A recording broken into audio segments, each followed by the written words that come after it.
दुनिया भर से देखने और सुनने वालों को फिजान भट्ट का सलाम।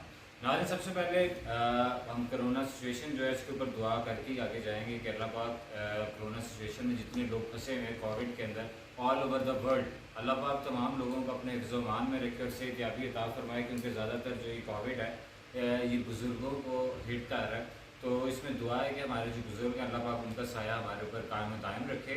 और उसके बाद हम अगर सियासी सूरत हाल की तरफ आते हैं तो सियासी सूरत हाल भी काफ़ी बिगड़ती हुई हमें दिखाई दे रही है। और उसके साथ साथ कई जो बयानात हैं वो हमें देखने में आ रहे हैं। सामने मरीम नवाज साहिबा की अगर बात करें तो उनका ये कहना है कि सेहत की और ज़िंदगी की ज़मानत दी जाए तो नवाज शरीफ को मैं कल ही बुला लूँगी। तो अब वो सेहत और ज़िंदगी की जो ज़मानत है वो किससे मांग रही है? क्योंकि हुकूमत पाकिस्तान तो पहले ही जब नवाज शरीफ साहब बीमार थे उन्हें हॉस्पिटलाइज करवाने में बहुत आता है हुकूमत पाकिस्तान का। उसके बाद डॉक्टर्स प्रोवाइड करना वो भी हुकूमत पाकिस्तान में उन्हें प्रोवाइड किया। लेकिन वो किस से ज़मानत मांग रही हैं और किस किस्म की ज़मानत वो चाह रही हैं, किस तरह वो मुतमईन होंगी, इसके ऊपर भी हम यहाँ पर बात करेंगे। कौमी असम्बली की अगर बात की जाए तो कौमी असम्बली बजट के बाद बिल्कुल WWE का जो एक अखाड़ा सा होता है, एक रिंग होता है, बिल्कुल वैसे ही मंजर पेश कर रहा है। और ये आपस में अपने मफादात की खातिर बयानात दिए जाते हैं।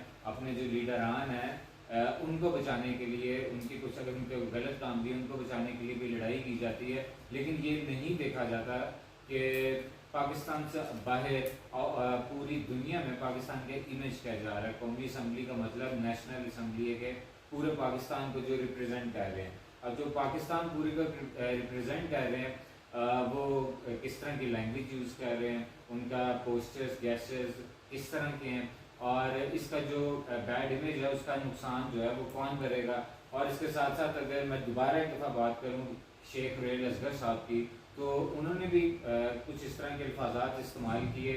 तो इसमें गालियाँ भी कह सकते हैं, वो भी वहाँ पर दी इस कौमी असम्बली में। और जब बाद में उनसे पूछा गया तो उन्होंने कहा कि पंजाब का कल्चर है इस तरह का।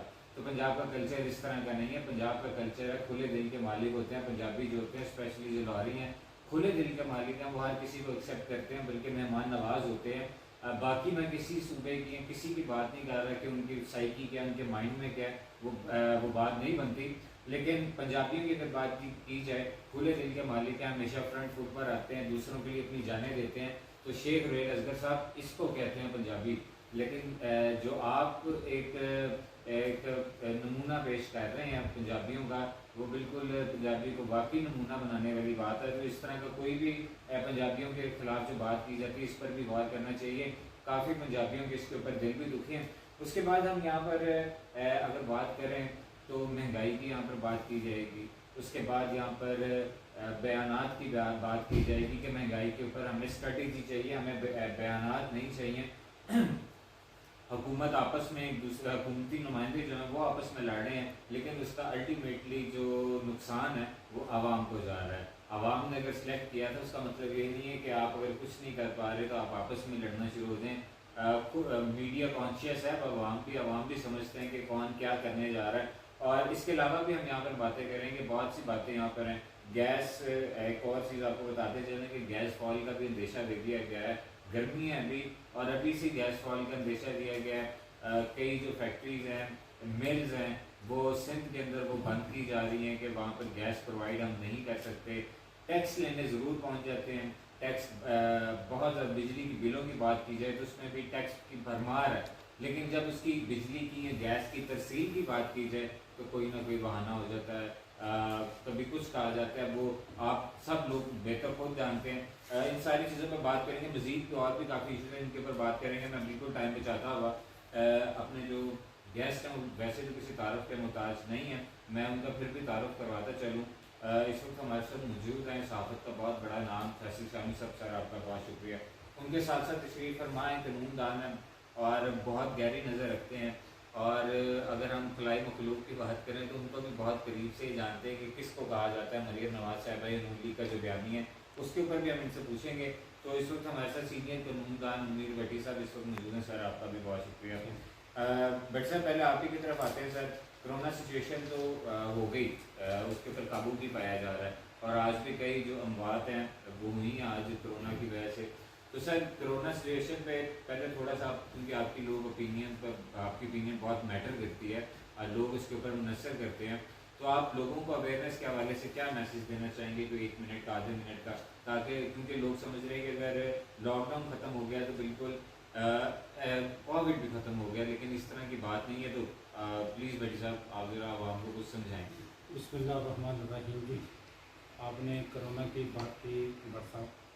जी सर। तो कोरोना एक बीमारी नहीं बल्कि ये एक अल्लाह ताला की तरफ से हम पे एक वो है, भारी है चीज़, बिल्कुल ठीक है। ज़वाल है अल्लाह ताला की तरफ से। और ये बीमारी हमारे जो रोज़मर्रा के हमारे मामूलात हैं जी उनके मुताबिक ही आई है। अल्लाह ताला की ज़ात किसी कौम पे उसकी बर्दाश्त से ज़्यादा तकलीफ नहीं देती। बिल्कुल ऐसे तो इसमें हमारा अपना भी कसूर है। जिस तरह ये कोरोना आया पाकिस्तान में, इस पे एयरपोर्ट्स पे या अंदरूनी बरूनी जो लोग आ जा रहे थे उस पर कंट्रोल नहीं किया गया, और जब किया तो फिर बहुत ज़्यादा कर दिया। और लॉकडाउन इस कदर सख्त लगा दिए गए जिससे एक आम आदमी, मज़दूर आदमी, उसके लिए जीना महाल हो गया। और इस लॉकडाउन के असरात जो ना वो कई साल तक चलेंगे। हमारी आवाम को चाहिए कि अल्लाह ताला से माफ़ी मांगे। कोरोना से लड़ना नहीं, डरना नहीं, लड़ना है। ये इस स्लोगन से मैं इत्तेफाक नहीं करता। कोरोना अल्लाह ताला की तरफ से हम पे वबा है, उसके लिए अल्लाह ताला से दुआ मांगनी कि अल्लाह ताला इसको दूर करे। अल्लाह ताला हमारी कौम को हयाती दे और हमारी कौम एक खुशहाल है। सर आप बिल्कुल ठीक कह रहे हैं, बल्कि आपकी बात से मुझे बात याद आ गई कि जब कोरोना आया तो उससे पहले आपने देखा होगा कि काफ़ी बातें चल रही थी कि मेरा जिस्म मेरी मर्जी, और कई इस तरह की तहरीकें भी चल रही थी। लेकिन फ़ौरन उसके बाद जिस तरह का ये कोरोना आया तो वो फिर ये साबित हुआ है कि अल्लाह का जिस्म है तो अल्लाह ही की मर्ज़ी चलेगी, अपनी मर्ज़ी नहीं चलेगी। क्यों बच्चा साहब? हमारे अमाल है ना जी, जिस तरह के हम अमाल करते हैं अल्लाह ताला उसी तरह का हम पे अज़ाब देता है। ठीक है। तो हमारा जिस्म और हमारी मर्ज़ी, ये चंद एक घटिया किस्म के लोगों का ये एक स्लोगन था। ठीक है। ना हमारा जिस्म है ना हमारी मर्ज़ी। ठीक है। जिस्म अल्लाह ताला का है, जो नहीं था उसने पैदा किया और लेके भी उसी ने जाना है। बिल्कुल ये अल्लाह ताला ने इस ज़मीन को जो पावर दिया है कि और इंसान का जिस्म बर्दाश्त करती है, और इंसान है कि ज़मीन पे अकड़ अकड़ के चलता है, ऐसे ऐसे दावे करता है हमारा जिस्म हमारी मर्ज़ी। तो ये इस्लाम में तो इस चीज़ की कोई गुंजाइश नहीं, किसी जगह पे भी नहीं। वैसे बिल्कुल आप ठीक कह रहे हैं, और आपने जिस तरह कहा कि जिस तरह हम गुनाह करते हैं तो उसकी हमें सज़ा भी मिल रही थी, कोरोना भी उसी की एक सूरत हाल है। तो अगर हम थोड़ा सा तारीख में चले जाएँ, सर जितने भी बाकी हमारे नबी अलैहिस्सलाम से पहले जितने नबी थे उनकी जो कौमें थी, आप बिल्कुल जानते होंगे उनमें एक एक बुराई होती थी तो पूरी पूरी कौम उड़ा दी जाती थी अल्लाह की जानिब से। और अब की बात सारी बुराइयां हमारे अंदर हैं, लेकिन पाक नबी सल्लल्लाहु अलैहि वसल्लम और उनकी आल की वजह से अल्लाह पाक हमें सज़ा नहीं दे रहा। तो क्या हम खुद को ये समझ रहे हैं कि बिल्कुल हमें कोई अल्लाह पाक देख नहीं रहा कि हम गुनाह कर रहे हैं? बच्चा नहीं जी, ये तो नहीं है ना, अल्लाह पाक नहीं देख रहा, अल्लाह ताला नहीं, हमारे दिमाग हर जगह कायम है। हमारी खाम ख्याली है बिल्कुल कि हम शुभ के गुनाह करते हैं तो अल्लाह ताला हमें नहीं देख रहा। अल्लाह ताला की ज़ात हर जगह है और हर जगह तो देख रही है। हमें अल्लाह ताला से हर दम रहम की अपील करनी चाहिए, लड़ना नहीं चाहिए। बिल्कुल आप ठीक है। वबा से लड़ा नहीं जाता। वबा अल्लाह ताला से दुआ की जाती है कि जो हमारे गलत अमाल की वजह से ये जो जिल्लत रसवाई हमारे मुकद्दर में आ गई, अल्लाह ताला इसको बचाए। सर आप बिल्कुल ठीक कह रहे हैं, लाही आमीन, हम भी इसी चीज़ के लिए दुआ करें। सर आप बहुत इसके ऊपर भी इल्म रखते हैं, आपकी बड़ी गहरी नज़र है। सर एक छोटी सी सर्च मेरी भी है कि कोरोना सिचुएशन के ऊपर जितनी अमवात हुई हैं, जो ज़्यादातर मुतासिर हुए हैं, सर वो 80% वो मेल हैं, वो मर्द हैं, आदमी हैं जिनके ऊपर ज़्यादा ही असर हो रहा है। तो सर ये ख़वातीन पर नहीं हो रहा, ज़्यादा मर्द पर हो रहा है, इसकी क्या वजह है? सर वबा तो हर एक पे आती है, तो तमाम पे ऐसा हुआ है। ये वबा देखें, हम कहते हैं कि हम हर पे आकर हैं, सब कुल हैं, ऐसी बात नहीं है। हम कुछ भी नहीं है, अल्लाह ताला की वबा है। और इस वबा के बारे में इन्होंने जो वैक्सीन इंसान ने मतलब बनाई है, और इस वैक्सीन के बारे में हम ये नहीं कह सकते हमारी बनाई हुई चीज़ है, हम इस पर काबू पा सकते हैं कि नहीं पा सकते। ठीक है। फिर हम कहते हैं कि इसके नुकसान भी हैं, और नुकसान 2-3 साल बाद होंगे। तो देखें, इंसान की अकल इतनी है, इंसान ने जहाज़ बना लिए, खलाओं में उड़ गया, चांद पे चला गया, सारी चीज़ें, लेकिन अल्लाह की वबा के सामने एक छोटा सा जरासीम आया, जिसने पूरी दुनिया को हिला के रख दिया। और इस जो जरासीम से, इस वबा से इंटरनेशनल लोगों ने फ़ायदा उठाया। ठीक है। हमारे जैसे गरीब मुल्कों ने पैसा दिया, और फिर अब इसका नुकसान क्या है इसके बारे में भी किसी को नहीं पता। सर आप बिल्कुल ठीक और है। हुकूमत पाकिस्तान खुद कह रही है कि जिसने लगवाना है लगवाए, जिसने नहीं लगवाना नहीं लगवाए। सर आप बिल्कुल ठीक कह रहे हैं। तो सर आप ही के बाद से मुझे एक बात याद आ गई कि जिस तरह अगर हमारे पर ये सज़ाएँ हैं, तो क्या सबसे बड़ी वैक्सीनेशन जो है वो अल्लाह पाक ने हमारे लिए इस्तग़फ़ार नहीं बना दी कि हम तौबा करें तो हर चीज़ से बचा जा सकता है? बिल्कुल जी, इस्तग़फ़ार कहने से ऐसा ही होता है। सुबहान अल्लाह कहने से, इस्तग़फ़ार कहने से जन्नत में एक दरख्त लग जाता है, एक दीवार में एक ईंट लग जाती है। तो जितनी दफ़ा हम सुबहान अल्लाह करेंगे, इस्तग़फ़ार करेंगे, अल्लाह ताला से रहम की अपील मांगेंगे, तो अल्लाह ताला हमारा कारसाज होगा, अल्लाह ताला हमारे मददगार होगा, क्योंकि वही मालिक है, रब्बिल आलमीन है, तमाम मखलूक उसी की। तो जब हम अल्लाह ताला के यहाँ झुकेंगे तो इंशाल्लाह सारी हो जाएंगी। और इसमें एहतियात बहुत ज़रूरी है, एहतियात हमें करनी चाहिए। जब आप बिल्कुल ठीक कह रहे हैं शामिल साहब, मैं आपकी तरफ भी आता हूँ। सर सबसे पहले कोरोना के ऊपर ही बात करेंगे। सर यही सेम क्वेश्चन आपके लिए, और इसमें मैं सिर्फ ऐड ये करता चलूँ कि सर आवाम के लिए लॉकडाउन लगाया गया था कि लोग अपने घरों में रहें, एक दूसरे से मुलाकात ना करें, ताकि ये जो कोरोना बीमारी है ये फैले ना।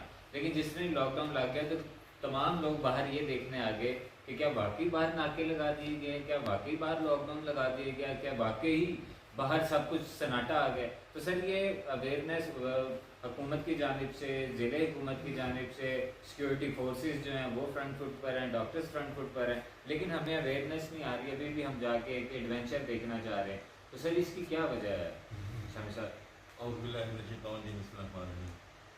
बातें मुनीर भट्टी साहब ने बहुत अच्छी की हैं। जी बिल्कुल। कि मतलब कोरोना हम लोग जो है उसको पहले भी बहुत दफ़ा कहा जाता रहा, बल्कि आई रोड अखबार में, टीवी में, सोशल मीडिया में भी और सरकारी सतह पे भी आप कहा जाता है कि जी आप जो है वो कोरोना से एहतियात करें, कोरोना से बचे। अब जब लॉकडाउन लगाया था, जो आपकी बात की, वो सुन अवाम मतलब हमारी देखें ना आदत ऐसी है कि हम कि मतलब बच्चे को एक चीज़ से मना करना, अपने बच्चे ने उसने वो चीज़ ज़रूर करनी है। अब लॉकडाउन हमने मना किया, मैंने मना था, ये पाबंदी थी हमारे, अब घर से बाहर ना निकलें। लेकिन तजस्सुस आपकी बात है, तजस्सुस होता है हमारे दिल में जी, हम इसको देखें कि बाहर हो क्या रहा है। अब घर बैठ के एक इंसानी एक ऐसी आदत है कि हम घर बैठ के मतलब नहीं बैठ सकते टेक के हम लोग को। और ज़्यादातर आपने जैसे बात की ख़वातीन को नहीं हो रहा, ख़वातीन को भी हो रहा है, लेकिन इसलिए ज़्यादा नहीं हो रहा क्योंकि ज़्यादातर जो है हमारे उस वक्त घर से बाहर हैं। और सर जब वो शॉपिंग ईद वगैरह पे हम देखते हैं तो इतनी ख़वातीन बाहर होती है।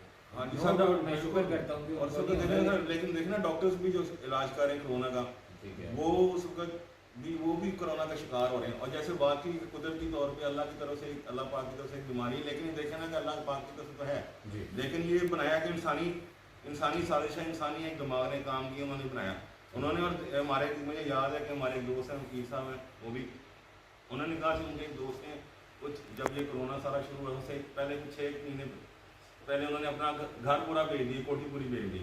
उन्होंने पूछा ये क्यों भेजने की, आप मास्क की फैक्ट्री बनानी है। और ये उस वक्त कोरोना का कॉन्सेप्ट भी कोई नहीं था। और वो आज हमारे दोस्त जो हैं वो माशाल्लाह करोड़पति हो गए हैं। लेकिन इस और अब की जैसे भट्टी साहब ने बात की, कोरोना के दौरान भी हो क्या रहा है, सिर्फ आपके सैनिटाइजर्स बिक रहे हैं, मास्क बिक रहा है, उसके अलावा आपके जो है ये और जो वैक्सीन बिक रही है, वैक्सीन बन रही है। और अब वैक्सीन जो है जो कतर ने भी हमें भेजी है, उन्होंने भी ऐलान किया। उसके बाद चाइना से हमने करोड़ों डॉलर की वैक्सीन मंगवा ली है। अब वैक्सीन भी देखें, इसमें एक कंपनी नहीं बना रही, हर मुल्क बना रहा है, कोई एक मुल्क नहीं बना रहा। मतलब चाइना भी बना रहा है, रशियन भी बना रहे हैं, और ब्रिटेन भी ब्रिटिश बना रहे हैं, पाकिस्तान ने भी शुरू किया। अब यहाँ भी बहुत से इख्तलाफात में पैदा हो जाते हैं कि बहुत से लोग कह रहे हैं आप चाइना की वैक्सीन ना लगवाएं, बहुत से कह रहे हैं आप रशिया की ना लगवाएं, बहुत से कह रहे हैं आप पाकिस्तान की लगवाएं, आप फलां की लगवाएं। तो ये मसला ये है कि सर नौकरी एक जारादारी बनी है कि इसमें कोरोना को बहुत से लोग जो हैं वो फ़ायदा उठा रहे हैं कि मतलब सर उन्होंने अपनी कमाई का जरिया बनाया हुआ। तो इसलिए और दूसरी बात है कोरोना जो जैसे लॉकडाउन था, मतलब पहले बहुत उसमें कमियाँ आ गई थी, मतलब एक बहुत था कि लोग कंट्रोल हुआ सारा, लेकिन उसके बाद एकदम फिर जब हटा लोग शुरू में आए फिर खबरें शुरू आ रही लग रही हैं जी कि कोरोना में फिर एक दफ़ा फिर जो उसकी लहर आ रही है उसमें इजाफा। और दूसरा इसमें जो था कि अब ये जो नई लहर आएगी इसमें बच्चों को भी सोने में डैमेज हो रहा है, क्योंकि जनूबी अफ्रीका की खबर थी मतलब 2-4 दिन पहले सही कह रहे हैं कि उसमें जनूबी अफ्रीका से लहर आ रही है, बच्चों को भी वो मतलब कह रहे हैं कि बच्चों को भी इसमें वो मतलब इन्फेक्टेड करेगी। और इसलिए मतलब और अब ये तो सुना था जी, अब छोटे बच्चों का हमारे पाकिस्तान में भी कोरोना वैक्सीन लगवाई जा रही है। अब उनका और दूसरा उन्होंने बात की बड़ी साहब हुकूमत पाकिस्तान ये नहीं कह रही कि आप कोरोना वैक्सीन ना लगवाओ, वो ये कह रही है ऊपर देखें और डब्बे पे लिखा हुआ है कि आप कोरोना वैक्सीन लगवाएं, लेकिन अपनी जिम्मेदारी में हुकूमत की जिम्मेदार नहीं है। एक तरफ हम कह रही हैं आप कोरोना वैक्सीन लगवाएं, दूसरी तरफ आप कह रहे हैं कि हमारी जिम्मेदारी कोई नहीं। तो ये फिर अवाम के साथ मजाक है, तमाशा है अवाम के साथ। बहरहाल ये भी है, लेकिन एहतियात हमने खुद अपनी करनी है, हमें अपनी एहतियात करनी चाहिए। हमें क्योंकि बीमारी भी है, जैसे बात है मेरा जिसम मेरी मर्जी, वो जो हमारे एक ख्वातीन से एक सर्कल लिबरल सारा था वो ठंडा होकर बैठ गया। पहले टैंकी था, टैंकी में वो अपना जी वो हाफा बाजू पहन के सारे फिरते थे, डेंगी है तो वो कवर हो गया। उसके बाद हमने कहा हमने मास्क नहीं लगा, हमने चेहरा नहीं करना, और अब एक तरफ से भी ऐसी वो ऑटोमेटिकली कुदरती तौर पर जो वो उनका जो चेहरा जो आप बुरका ना करें ख्वातीन का, उस पर वो खुद ब खुद मास्क आ गया। उसके मतलब 12 ये हमारी अपनी कमजोरियाँ हैं। हम अल्लाह पाक से दुआ करें, उसको देखें कि हम हमारे अंदर क्या है, हम क्या मसले मसाइल हैं, अपने गलतियाँ दूर करें तो और अल्लाह से दुआ करें, इंशाल्लाह हर काम बेहतर हो जाएगा। सर बिल्कुल इंशाल्लाह ताला हर काम बेहतर हो जाएगा कि हम अल्लाह पाक से दुआ करें, अल्लाह पाक करम फरमाए। सर मैं ये मासूमाना सा सवाल ये है कि हम तौबा भी कर रहे हैं, हम अल्लाह से नमाजें भी पढ़ रहे हैं कि कोरोना जैसी वबा से हमें छुटकारा मिल जाए, और वही 5 रुपये वाला मास्क जब हम 20-20 रुपये का बेचते हैं सर, और वही जब सैनिटाइज़र 20 रुपये 10 रुपये उसकी प्राइस है, और जब हाइप क्रिएट हो जाती है हम 50-50 100-100 रुपये का बेच रहे होते हैं। एक तरफ हम अल्लाह से तौबा भी कर रहे होते हैं, माफ़ी भी मांग रहे होते हैं, और दूसरी तरफ हम फिर अवाम को भी लूट रहे होते हैं, मुनाफाखोरी कर रहे होते हैं। तो सर ये किस तरह की तौबा है? अमाल का दारोमदार नीयत। बिल्कुल ठीक है। अगर हमारी मतलब हम एक काम करते हैं, हमारी नीयत नहीं साफ, नीयत नहीं ठीक, तो वो काम कैसे हो जाएगा? अब अगर एक फिगर आप यार उसको आपने 100 रुपये भी दे दिए, आपकी नीयत नहीं, आपने बंद निकाल कर दे दी, रात चलते चलते वो नेकी लगी, लेकिन नेकी खूब खाते पड़ गई। सिर्फ बात हमारी अपनी नीयत अच्छी करें, अल्लाह से मांगे, दिल से मांगे। हम तो मतलब मस्जिद में भी जब जाते हैं आपने देखा होगा बहुत से लोग जो पुराने हो तो नया को बंदा आए उसको ऐसे देखते हैं, पता नहीं क्या करने आगे, कौन आगे, कैसे आगे। वो खुदा के लिए अपने आप को हम सही करेंगे तो हम कुछ करेंगे ना, अपनी अमाल सही करें, अल्लाह करें। अब यहाँ पर तो आपके हर घर में भगवान बोलता है, आप पहले वो टीवी बंद हुआ, आप मोबाइल पे आपके हर चीज़ मोबाइल पे आ गई है। वो घर में वही ड्रामे जो पहले बंद थे, अब वो टीवी पे मोबाइल पे सारे ड्रामे आप देखें। जब तक कल्चर हमारा अपना हम इस्लामी अहकामात पे अमल नहीं करेंगे, दिल से नहीं करेंगे मतलब। और यहाँ तो अब जो खबरें छप रही हैं मौलवी जो कर रहे हैं वो अल्लाह माफ़ करे, तो बस तक हमारी जब उलमा कराम जो है जिस किस्म की हरकतें हो रही हैं, अब मैं उस पर ज़्यादा ओपन मैं नहीं कहता, लेकिन बहरहाल हमें ज़रूरत है अपने आप से, अपने पाक रब से, अपने आप से मतलब तहे दिल से मतलब दुआ करें कि। और याद होगा आपको जब कोरोना शुरू हुआ था जी यार, रोज़ रात को पूरे पाकिस्तान में 10 बजे अज़ान होता है। अब वो कोरोना ठंडा होता गया, वो अल्लाह पाक करे वो अज़ानें भी ख़त्म होती गई।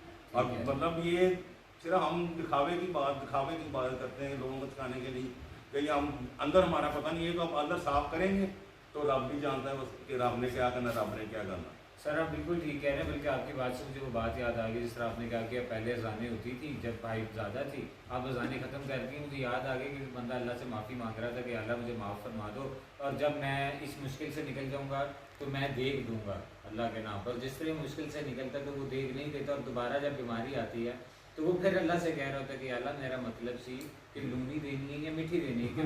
जब तक हम मुसीबत नहीं हम पर आती, हम फंसते नहीं, तब तक हम किसी चीज़ को याद नहीं। बीमारी की समझ देता है रब, जब बंदा रब को ना याद हो बीमारी में आप कौन रब को याद कर रहे। सर आप बिल्कुल ठीक कह रहे हैं, बहुत अच्छी गुफ्तगू चल रही है। यहाँ पे प्रोड्यूसर साहिबा की जानिब से ब्रेक का कहा जा रहा है, आपको पता बहुत ज़रूरी है। नाज़रीन हम यहाँ पर एक शॉर्ट ब्रेक लेते हैं, ब्रेक लेने के बाद उसकी ये बीमारी की तभी हमने कोरोना बीमारी की बात की, इसके बाद हम सियासी बीमारियों की बात करेंगे जो पाकिस्तान को चिमड़ी रही है कई सालों से, और उसका हल क्या है वो अपने मौजूद गेस्ट्स के ऊपर उनकी ओपिनियन लेंगे। Please take a short break. यहाँ पर गुफ्तगू चल रही थी, हमने यहाँ पे बीमारियों की बात कर रहे थे कि जिससे लोग मुतासिर हो रहे हैं, लेकिन इससे पहले और इससे बड़ी बीमारी जिसमें ये बीमारी कोरोना तो ऐसी है ना जो लोगों को चिमट गई है, लेकिन इसके अलावा भी और भी काफ़ी बीमारियाँ जो हमारे डिपार्टमेंट्स को, हमारे एक एक महकमे को, एक एक एडमिनिस्ट्रेशन को चिमड़ी है, उसके ऊपर भी हम यहाँ पर बात करेंगे। अगर नवाज शरीफ साहब की बात करें तो नवाज शरीफ साहब की जो सज़ाएँ उनको हुई थी उसके खिलाफ जो अपीलें की गई थी, मुअज़्ज़ज़ अदलिया ने वो जो अपीलें हैं वो खारिज कर दी हैं, और उन्होंने ये कहा है कि नवाज शरीफ साहब की जो सज़ाएँ हैं वो बिल्कुल बरकरार रहेंगी। तो क्या नवाज शरीफ साहब वापस आएंगे नहीं आएंगे, इसके ऊपर भी हम यहाँ पर बात करते हैं। बट साहब मैं आपकी तरफ आता हूँ। सर नवाज शरीफ साहब आप क्या समझते हैं कि उनका प्लान है आने का, वो आ सकते हैं, या किन कौन सी इस तरह की शराइत हैं जो वो मनवाना चाह रहे हैं नवाज शरीफ साहब, और उनकी बेटी मरियम नवाज साहिबा, और उन शराइत के बाद वो पाकिस्तान तशरीफ़ लाएंगे? बट साहब देखिए जी, अदालतों में शराइत नहीं होती हैं। अदालतों में तो ये देखा जाता है कि एक मुल्ज़िम पे केस है जी और मुल्ज़िम गैर हाज़िर हो गया और जी उसकी वजह से फिर जानबूझ के हो गया और फिर इश्तिहारी हो गया।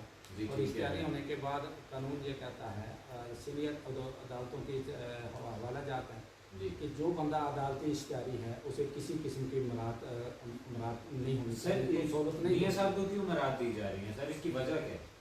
नहीं, कौन सी मराहत दी जा रही? कोर्ट ने कोई मराहत नहीं दी। कोर्ट ने कहा कि अगर वो खुद पकड़े जाएं या वो लाया जाए तो फिर वो कोर्ट में आ जाए। तो सर अगर एक मुजरिम नहीं आता तो क्या उसका इंतजार किया जाता? हमारे कानून में अगर कोई गरीब इस तरह होता है उसके ऊपर FIR होती तो उसको तो इंटरपोल के जरिए भी बुलाया जा सकता था, उसे पकड़ा जा सकता था। तो इस चीज़ के ऊपर क्यों नहीं किया जा रहा सर? क्योंकि अगर इस तरह की सजाएं दी जाती हैं तो नीचे वाले जो है वो उनके जो इरादे हैं वो शिकन होते हैं कि जी हमने कोई गुनाह नहीं करना, कोई गलत काम नहीं करना, हम पकड़े जाएंगे। जब बड़े नहीं पकड़े जाते तो नीचे कानून किस तरह इम्प्लीमेंट होगा सर? बट सर बात यह है कि हमारे इस मुल्क में आपने जैसे कहा अमीर के लिए अलग कानून है और गरीब के लिए अलग कानून, तो ये बात हकीकत है। जी आज तक कभी ऐसा हुआ है कि जो जमानत में बंदा है वो बाहर चला जाए? ठीक है जमानत होती इसलिए है कि अगर कोई ज़रूरत पड़ी तो मैं इसकी जगह पे पेश हूँ। ठीक है ना जामन को बुलाया गया, ना किसी और को, और मुल्ज़म को मुल्क से बाहर भेज दिया गया और फिर हुकूमत ने खुद भेजा। ठीक है अदलिया ने हुकूमत से पूछा कि आप क्या कहते हैं। उन्होंने कहा ये ठीक है, इन्हें जाने। जब हुकूमत पाकिस्तान ने खुद कहा तो वो बाहर चले गए। सर लेकिन हुकूमत पाकिस्तान ने श्योरिटी के लिए जो 7 अरब के बॉन्ड्स का भी कहा था, लेकिन वो क्यों नहीं लिए गए? ये अदालत की मतलब मर्जी है ना जी। ये हाँ, अदालत पर ये डिपेंड करता है कि अदालत ने क्या फैसला किया। अदालत ने जो फैसला किया उन्होंने ला के मुताबिक किया या नहीं किया, ये तो आवाम की बात है। सर, जब फैसला हो जाता है सर आप खुद कानून के बल्कि आप यूनिवर्सिटी हैं कानून के, आपसे आप बहुत कुछ देखना सीखने चाहिए। को मिलता है मुझे। आप क्या समझते हैं कानून के मुताबिक था? नहीं, कानून के मुताबिक तो नहीं था, लेकिन इंसानी बुनियादों पर बेहतर। ठीक है सर। तो अब देखना यह है कि नवाज शरीफ साहब जिस मुल्क में क़याम पजीर हैं वहाँ पे कोई हमारा वादा उस मुल्क के साथ है कि हम मुल्ज़िमों की हवालगी के बारे में बात कर सकें। ठीक अभी है गवर्नमेंट ने कल ही उन फैसला उनके खिलाफ आया और कल ही उन्होंने एक मीटिंग कर ली कि इनको पाकिस्तान में कैसे लेके आना है। ठीक है तो कोशिश तो गवर्नमेंट की बहुत है, जी लेकिन अब नहीं आ रहे। देखिए नवाज शरीफ साहब का मुल्क में आना बहुत अच्छी बात है। वो आएँ, जो अदालतों उनके खिलाफ जो केसेज हैं उन्हें सामना करें। ठीक है तो ये असूली तौर पे तो ये होना चाहिए। ठीक अगर है। मैं कहता हूँ कि अगर मियाँ साहब वापस नहीं आते, आके अदालतों का सामना नहीं करते, जो उन्हें करना है राइट आज नहीं तो कल नहीं तो परसों भी करना है, तो अगर इतने बड़े केसेस के बावजूद आप मुल्क में नहीं आते तो जो साइकिल चोर है, जो बैंक चोर है, जो छोटे छोटे चोरी में जेलों में रखे हुए हैं, किस लिए रखे? ठीक है अमीर और गरीब में फ़र्क है पाकिस्तान में। अमीर की जेल और गरीब की जेल में फ़र्क है पाकिस्तान में। आप जेलों के बारे में आप देखें, आप बातें सुने, आपके रोंगटे खड़े हो जाएंगे ठीक है कि आम आदमी को सुप्रीटेंडेंट जेल के सामने सर उठाने की इजाज़त नहीं होती। बिल्कुल वो अपना सारा सामान और डब्बा शब्बा रख के बाहर खड़ा होता है। जब विजिट होता है तो सुप्रीटेंडेंट साहब 12 बजे आते हैं तो 7 बजे बाहर खड़े होते हैं वो लोग। बिल्कुल तो ठीक है। कभी ये नहीं सोचा गया कि वहाँ पे जेल में क्या है, वहाँ पे कोई दवाई नहीं मिलती। ये तो आसिफ अली जरदारी साहब थे, ये अडयाला जेल में थे, वहाँ पे इन्होंने अपने लिए कमरे बनाए। बिल्कुल। और लखपत जेल में थे, इन्होंने अपने लिए कमरे बनाए। लांडी की जेल में थे, अपने लिए कमरे बनाए। तो अमीर के लिए और जेल है, लोगों ने ये आपने साबित कर दिया, हमारे हुक्मरानों ने साबित कर दिया अमीर के लिए और जेल है और गरीब के लिए और जेल है। वैसे इसमें मरियम नवाज साहिबा का भी कहना था कि लास्ट टाइम जब गोल्डन में उनका था, जो मियां नवाज शरीफ साहब भी यहाँ पर थे, तो उन्होंने एक बयान दिया और वो बयान आपको भी याद होगा। उन्होंने कहा हमें वो खाना दिया जा रहा है जो पहले चूहों का बचा हुआ खाना हमें दिया जाता है। तो सर ये बताइएगा चूहों को स्पेशल उनके लिए भी कोई डाइट है जो उनको दी जाती है और उसमें से बच जाए तो बाद में मुजरिमों को दी जाती है? नहीं, ये तो सर सियासी बयान है, ऐसा नहीं ये होता। तो कह सकते हैं कि लेकिन चूहों वाला खाना दे दिया, उन्होंने कहा चूहों का भी बचा हुआ खाना हमें दिया। ये तो सियासी बयान है। लेकिन एक मैं आपको बात बता दूं कि जेलों में इस वक्त जो आपने मौजूद बहुत अच्छा छेड़ दिया, अल्लाह करे आईजी जेल खाना जब दुनिया देखे कि जेलों में जो सूरत हाल है, कोई एक दवाई नहीं है, बिल्कुल चंद एक गोलियां दी जाती हैं और उधर जो एक हवालदार होता है वो मान नहीं होता। ठीक है। सुप्रीटेंडेंट जेल बिल्कुल अंग्रेज बना होता है। जैसे अभी पाकिस्तान अभी 2 जेलें हैं लाहौर में, जेल में दो लाहौर में दो जेलें हैं। जी एक ये शहर वाली जेल है और एक ये कोट लखपत वाली। जी बिल्कुल। तो अल्लाह ना करे कोई जेल में जाए, इन्होंने तो जेल अभी देखी नहीं। ठीक है। जेल में किधर मिलता है बेड मिलता है, जेल में किधर एसी मिलता है, किधर टीवी मिलता है। ठीक है। लेकिन जिस बंदे के पास है वो पाकिस्तान की जेलों में हर एक किस्म की सहूलत है। देखें अल्लाह ताला ने पाकिस्तान में अमीर और गरीब का कानून ऐसे इसलिए बनाया कि जब जरदारी साहब जेल में थे तो बख्तावर पे पैदा हो, बिल्कुल ऐसा मुमकिन है। ठीक उस है। वक्त मैं स्टूडेंट था गवर्नमेंट इस्लामिया लॉ कॉलेज में कराची का, जी। तो वहाँ पे इंटरनेशनल सेमिनार होगा तो वहाँ पे मैंने ये पॉइंट उठाया अच्छा कि ऐसा क्यों हुआ ठीक कि है। एक कैदी है आसफ अली जरदारी और वो बेटी पर पैदा जाती है उस वक्त के एक कैसे हो। तो बिल्कुल। अगर आसफ अली जरदारी को ये सहूलत हासिल है तो तमाम को होनी चाहिए। तो भट्ट साहब इस पे बहुत बड़ी डिबेट हुई और सबसे पहले इंडिया ने ये कदम उठाया सर, और ये बैड लक है। देखें बैड लक, हम इस्लामी मुल्क हैं और ये होना चाहिए। ठीक कह रहे हैं सर। और कोट लखपत जेल में वो कमरे भी बन गए लेकिन आज तक इम्प्लीमेंटेशन नहीं हुआ। तो ये मैं समझता हूँ कि हुक्मरानों की नाकामी है। हुक्मरान अपने लिए कुछ करते हैं और दूसरों के लिए कुछ करते हैं। और मैं मौजूदा हुकूमत को ये मशवरा दूंगा कि आप उन कमरों को फाल करें। कल आपको भी 20-20, 25-25 साल कैद होगी। मैं यही इमरान खान कहने साहब वाला लोग था। आपको मिलने जाएंगे, ठीक है। ये वजीर दाखिला साहब आपको मिलने जाएंगे। ये जो टलियाँ छलियाँ ना ये बाहर कटती हैं, अंदर कटता है। जब आप पे गन का जो मुकदमा हुआ था तो आपके किस तरह होते थे? बिल्कुल ठीक आप है। कहते थे ये हो गया वो हो गया। अभी आप इमरान खान साहब की हुकूमत में आपको ये चीज़ें नजर नहीं आती। आप किसी वक्त आप जेलों का विजिट तो करें, वहाँ पे भी एक इंसान बचते हैं। आपने नवाज शरीफ साहब को तो बाहर भेज दिया। वो जो शीरी के उसके आंखों में आंसू आ गए। शीरी ना हुई कोई अजीब सी चीज़ होगी जो आपके लिए बहुत जरूरी है।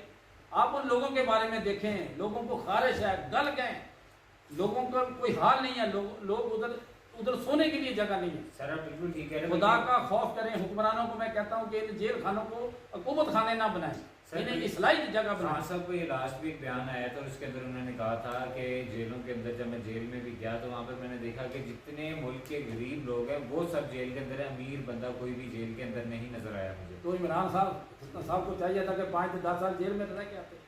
सर क्यों आए बाहर फिर? उनको अगर उनको रेप का वैसे ही इतना ही दुख है, उनको वैसे ही हुकूमत मिल गई थी। वो कौन सा पीपल्स पार्टी हुकूमत मिली नहीं, हुकूमत दी गई।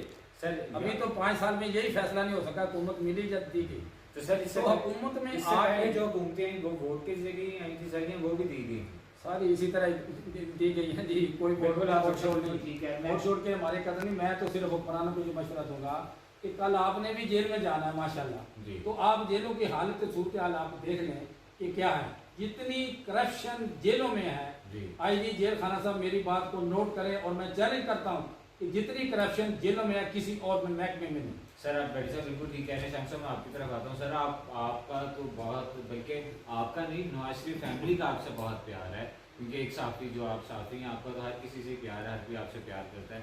तो नवाज शरीफ फैमिली आपसे बहुत प्यार करती है। सर आपने ना मशवरा नहीं दिया कि हुब्बल वतनी है, 3 दफ़ा वज़ीर आज़म रहे हो तो तुम पाकिस्तान वापस आ जाओ, और आपने कोई उन्हें कोई मशवरा वगैरह नहीं दिया मियाँ साहब? देखे ना, मियाँ साहब गए हैं बात जी हुई कि हुकूमत ने खुद भेजा जी। और इलाज की तरफ से गए, इलाज करवाने गए हैं। बाकायदा डॉक्टरों की टीम बैठी हुकूमत की तरफ से, अपोजिशन का भी बाकायदा एक बोर्ड बना, उसके साथ उनका एक सारा टेस्ट हुए, रिपोर्ट्स आई, फिर उनका जायज़ा लिया गया, मायना किया गया। उसके बाद अपना डॉक्टर फैसल साहब उसके बाद जो उनको बाहर भेजा गया जी।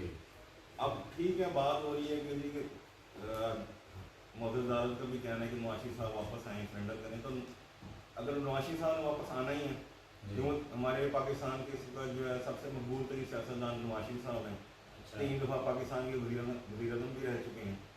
और देखें ना, अगर वो अब कहते हैं वापस वो इस वजह से अगर देखें ना, उनको पता होता जी अगले इलेक्शन में उन्होंने वज़ीर आज़म बनना है, जी। तो वो समझ लें कि आज पाकिस्तान वापस आए। ठीक। लेकिन अब 3 दफ़ा बन गए, अब उनका ये चांस नहीं है, दूसरा वो इलाज भी कर सकें। अब उसके बाद मियाँ शहबाज शरीफ साहब जो हैं वो अगले वज़ीर आज़म पाकिस्तान आके तैयार हो रहे हैं। तो सर जब इनको भी ये भी बहुत 3 दफ़ा ये भी वज़ीर आला भी रहे हैं, 3 दफ़ा वज़ीर आज़म नवाज शरीफ साहब रहे हैं, लेकिन एक अच्छा डॉक्टर नहीं बना सके सर, एक अच्छा हॉस्पिटल नहीं बना सके। इवन के पूरी दुनिया सऊदीया या अरब ममालिक की बात कीजिए, वो पाकिस्तान से डॉक्टर्स को सर, वहाँ देखें, बुलाते हैं, डॉक्टर जॉब्स देते हैं। पाकिस्तान में इस वक्त लाहौर के जब तक मियाँ शबाशी साहब या नवाशी साहब को बोलते या लाहौर के सरकारी अस्पतालों में जाके विजिट हम खुद करते तो सर अपना इलाज क्यों नहीं करवाते यहाँ सर से? देखें हालात, आप उस वक्त के हालात देखो, आज के सरकारी सर वो अपना अस्पताल इलाज क्यों नहीं यहाँ से करवाते? ये एक मासूमाना सा सर सवाल। वो इसलिए कि उनका जैसे डॉक्टर है, पुराना डॉक्टर है, वो लंदन का ही है। जी। अब जैसे मैं समझ लें कि आप बाल कटवाते हैं, आपने एक नई शुरू से एक नई रखा हुआ, जी। आपने ये कपड़े सिलवाने, जल्दी आपने एक रखा हुआ, मोची आपका जूतियाँ आपने उस इस्लाम में से जा करवानी। वैसे ही डॉक्टर भी एक उनका फैमिली डॉक्टर है, जैसे वो अब वो मुल्क से बाहर है, जी। तो वो अब उनको मिलने के लिए उनको सर, इलाज चेकअप कराने के लिए एक मुल्क से बात बाहर है। जाना पड़ता तो है। सर जिस तरह हार्ट का लहदा डॉक्टर होता है, ऑर्थोपेडिक का लहदा होता है, तो ये कौन सा डॉक्टर है जिसके पास सारा इल्म नहीं है, उसने सारी डिग्री से कर ली है, और जो भी उनको कोई बीमारी होती है तो बाहर पाकिस्तान का डॉक्टर नहीं है ना, वो बाहर का डॉक्टर है।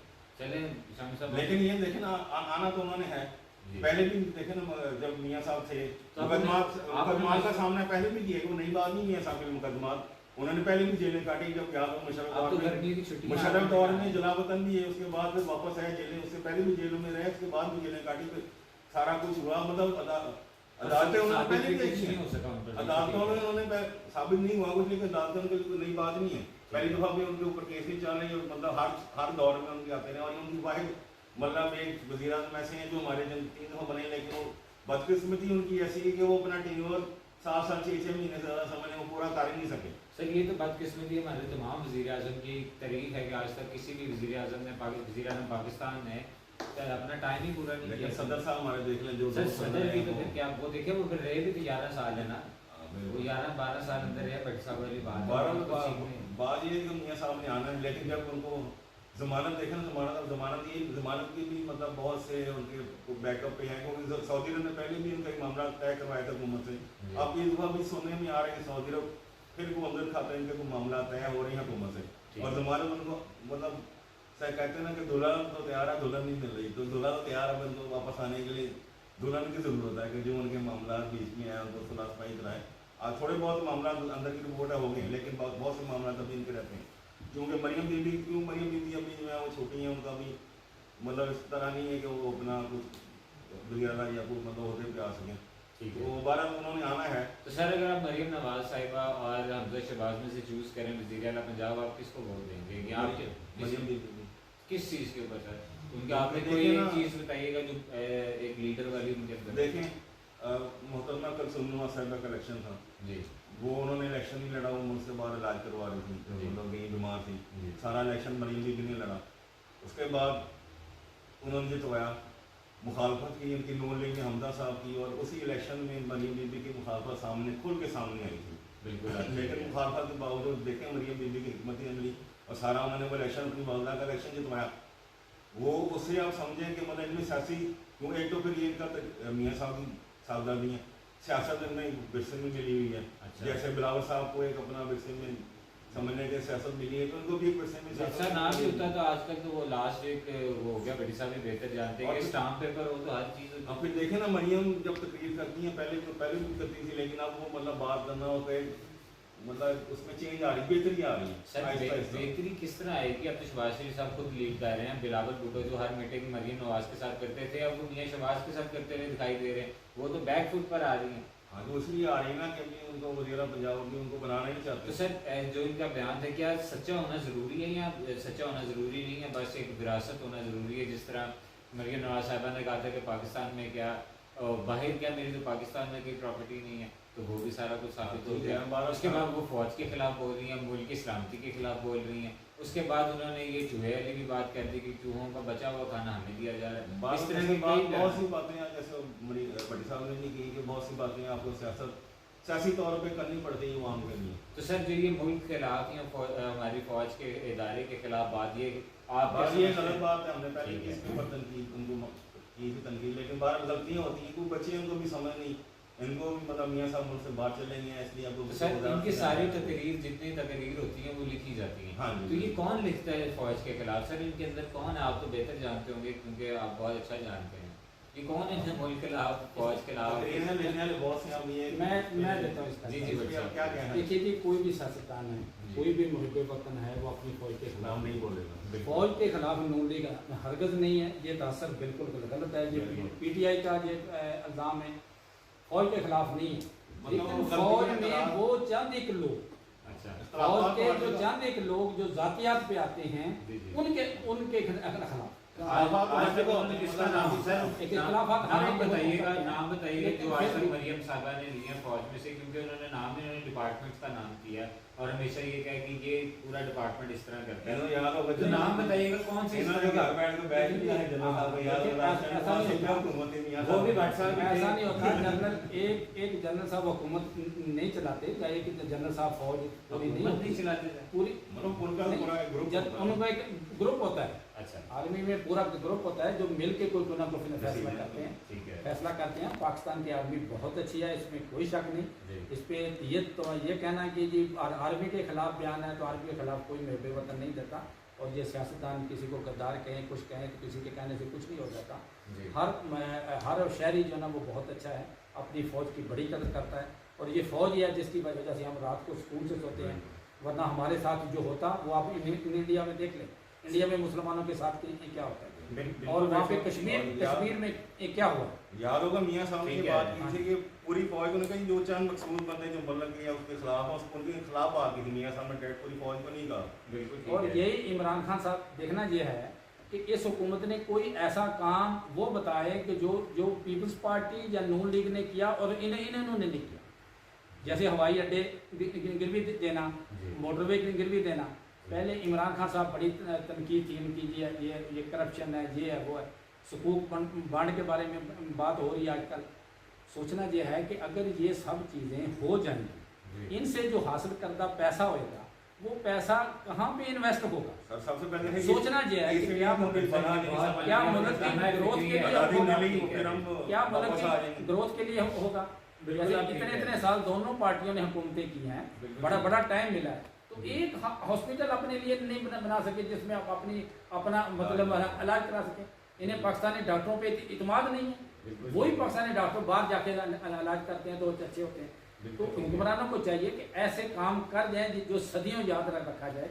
रही नून लीग की या पीपल्स पार्टी की हुकूमत के बारे में, तो अभी जरदारी साहब आए हैं लाहौर में, उनके डेरे हैं, बिलावल साहब भी आ रहे हैं, जी। और उनका कहना है कि अगला वज़ीर आज़म जो ना वो होगा वज़ीर आज़म बिलावल होगा। अच्छा और ये जो अभी टाइम आ गया कि पीटीआई के दरख्त पे बैठे जानवर जो है ना वो किस तरह उड़ते हैं, ये परिंदे किस तरह उड़ते हैं, अब इनके उड़ने का टाइम आ गया।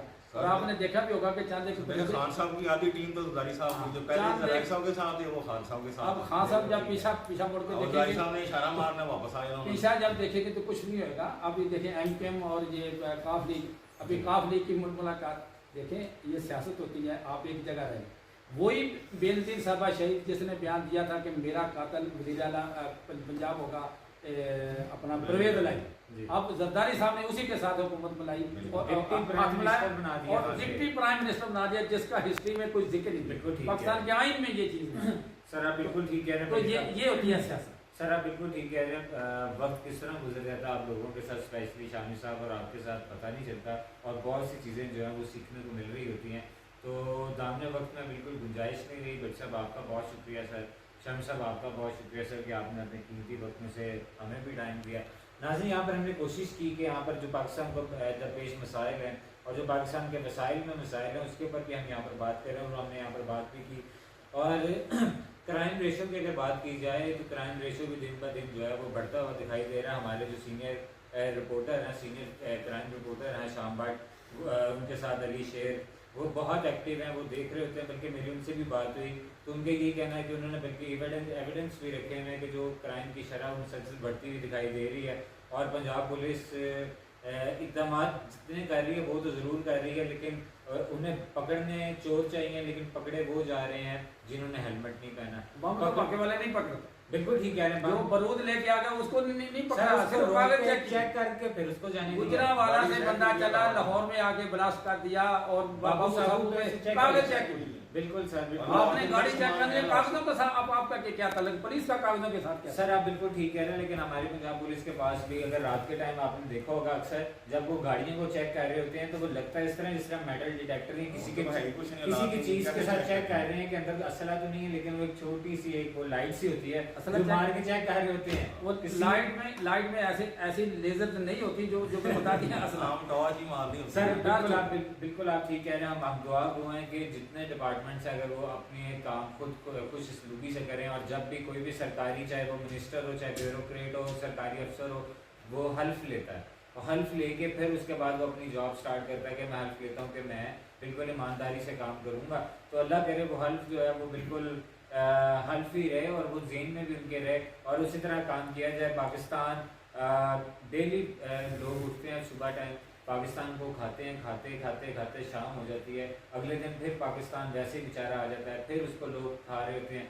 और इस तरह जो सिलसिला 70 साल से चल रहा है, तो अल्लाह करे कि ये सिलसिला बिल्कुल बंद हो जाए और जो हदायत है वो मेरे से शुरू, अल्लाह पाक पहले मुझे हदायत अता फरमाए और उसके बाद सारे लोगों को मिले। और जो एक आज़ादी है, ये जो नेमत है, ये हमसे ना छीने। अभी तक लोगों को समझ नहीं आ रही। जो बड़ी साहब ने जिस तरह कहा था कि इंडिया के मुसलमानों का हाल देखें, वहाँ पर उनके साथ क्या किया जा रहा है, तो शायद हमें आज़ादी जो हमें मिली है उसकी नेमत का हम शुक्र अदा कर सकें। बारह नाज़रीन, आज तक के लिए अपने होस्ट फिजान भट्ट को इजाज़त दीजिए। अल्लाह निगहबान, अल्लाह हाफिज़, पाकिस्तान जिंदाबाद।